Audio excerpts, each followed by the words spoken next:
Ihr habt einen Schaden an euren Teilleder oder Ledersitzen wie diesen? Dann bleibt jetzt dran, ich zeige euch, wie man es repariert.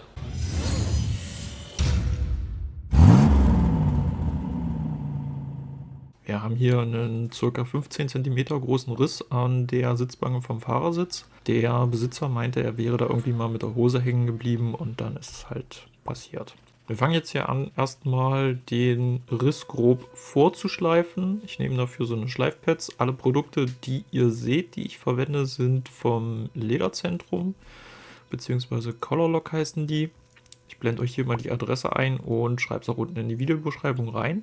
Nach dem Anschleifen entfetten wir das Ganze erstmal, dann fange ich an, den Riss aufzufüllen mit einem sogenannten Filler. Der ist speziell für solche Fälle halt da, der füllt den Riss wieder auf. Der ist praktischerweise schon in schwarz, kann man auch in weiß kaufen, kann man sich dann auch entsprechend einfärben, wenn man das möchte. Das hilft einfach dann, die Endfarbe zu erreichen, damit man dann nicht irgendwie einen weißen Filler auf einem schwarzen Sitz hat. Das wäre halt blöd. Da muss man am Ende sehr, sehr viel Farbe verwenden und das werden wir noch sehen. Viel Farbe ist jetzt hier an der Stelle schlecht. Dann das Ganze aushärten lassen erstmal. Ich verwende hier auch immer einen Föhn. Ja, trockne das Ganze mit so einem Heißluftföhn dann zwischen, damit es halt schneller geht. Dieser Vorgang wird so lange wiederholt, bis der Riss komplett aufgefüllt ist. Das heißt, alles quasi auf derselben Ebene ist. Mir gefällt das Ergebnis jetzt an der Stelle noch nicht so gut. Die Ränder stehen nämlich zu sehr hoch. Deswegen nehme ich die jetzt hier mit einem kleinen Dremel ab. Das sieht relativ rabiat aus, muss aber sein, da man sonst die Ränder nicht auf dasselbe Niveau bekommt wie das restliche Leder. Dementsprechend muss man hier ein bisschen Material abnehmen und das dann wieder auffüllen.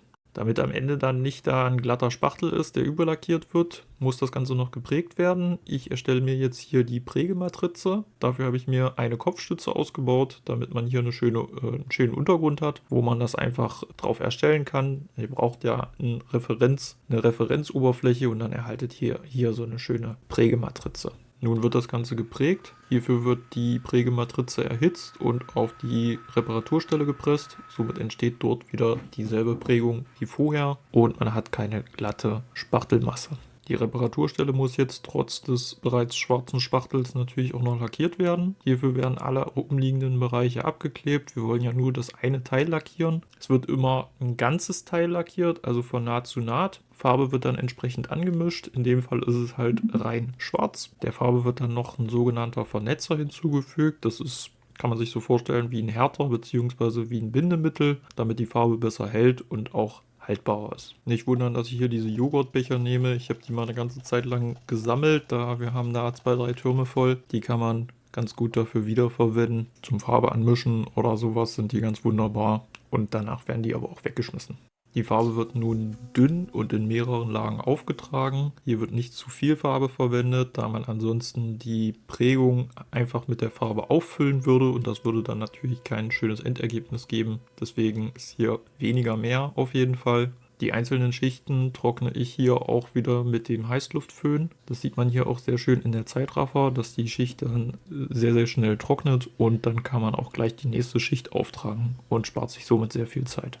Farbe alleine reicht jetzt hier an der Stelle nicht. Daher mische ich hier auch noch sogenannten Topcoat an. Das kann man sich vorstellen, so wie Klarlack, der dann auf die Lederfarbe aufgetragen wird. Den gibt es in 2 verschiedenen Varianten, einmal in matt und einmal in glänzend. Für diese Reparaturstelle nehme ich jetzt hier einen matten, weil es grundsätzlich eher ein mattes Leder ist. Glänzend wird das Leder ohnehin wieder von alleine, einfach durch die Reibung, durch mechanische Belastung und außerdem tragen wir ja noch Pflegeprodukte auf am Ende, damit es auch wieder lange hält und dadurch entsteht auch wieder ein gewisser Glanz. So kann sich der Sitz auf jeden Fall wieder sehen lassen. Man hat noch einen gewissen Schatten auf jeden Fall, das gebe ich zu, aber gegen vorher gar kein Vergleich. Hätte man versucht, das Auto so zu verkaufen, das ist ja hier der Renault, den ich gerade aufbereite für den Verkauf, da hätte ja jeder sofort gemeckert und ganz klar, selber hätte man es wahrscheinlich auch nicht gekauft, gerade wegen diesem riesigen Riss.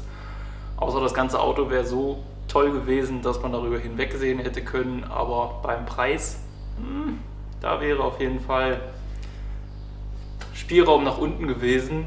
So ist das nur ein kleiner Schatten. Sieht aus, als wäre die Sitzbank schon ein bisschen beansprucht worden, aber an sich alles ist gut.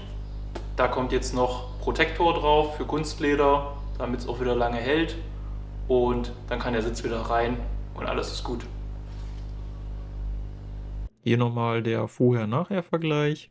Wenn euch das Video gefallen hat, gebt ihm ein Like und lasst doch gerne ein Abo da, falls ihr den Kanal noch nicht abonniert habt. Dann verpasst ihr keine neuen Videos mehr. Und wir sehen uns im nächsten Video wieder. Bis dahin, macht's gut. Ciao.